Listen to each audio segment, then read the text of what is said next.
Shkruan me robaze. Takimi i radhës i Ervin Salianit në Fier vlen për të kuptuar se demokratët nuk i binden më Sali Berishës. Ultimatumet e Berishës kundër atyre që marrin pjesë në takimet me Salianin duket se nuk vlen më.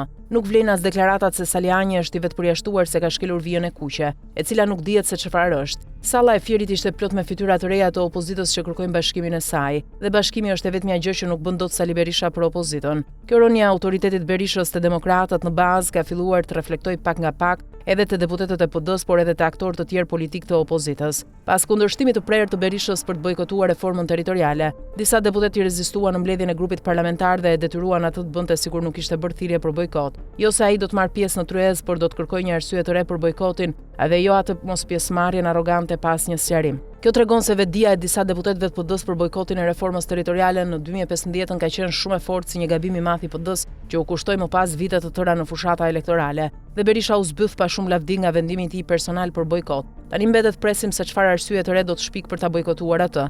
Por edhe për te i PD-s të gjithë aktorët e tjerë opozitare kanë refuzuar qartë Berishën. Agron Sheha e ka refuzuar, mes të tjerash, si rrezik për humbjen e identitetit të partisë së tij, por edhe për qëndrimin agresiv të Berishës ndaj drejtësisë, e cila e ka akuzuar për korrupsion. Arlind Qori po ashtu i refuzon të dy polet e politikës për shkak të profilit të tij politik antisistem. Adriatik Lapaj është në dilemë nëse të futet në çadrën e PD-s në bulevard apo të vijë PD-ja te çadra e tij, por duket se nuk është i lumtur që po shihet si menaxher protestash dhe jo si politikan. Dashamir Shehi, një politikan veteran i së djathtës, tha se Berisha nuk është më i vlefshëm si aset opozitar. Arsyeja është se ai nuk e bën dot opozitën as bashkuar dhe as fituese. Ky rrethim i Berishës që nga demokratët e bazës e me radhë te deputetët e grupit parlamentar dhe aktorët e tjerë opozitar, në fakt vizaton një izolim të tij nga të gjitha anët, duke u bërë figura më e papranueshme e opozitës. Ai sillet si monark i demokratëve, por ata po e refuzojnë duke mbushur sallat për Salianin. Sillet si diktues i çdo vendimi politik të PD-s dhe zbythet përpara deputetëve që ja hedhin poshtë idenë e bojkotit. Flet për bashkim të opozitës dhe refuzon çdo faktor opozitar. Më keq se kaq nuk mund t'i ndodh dikujt që pretendon se do të udhëheqë opozitën drejt fitores.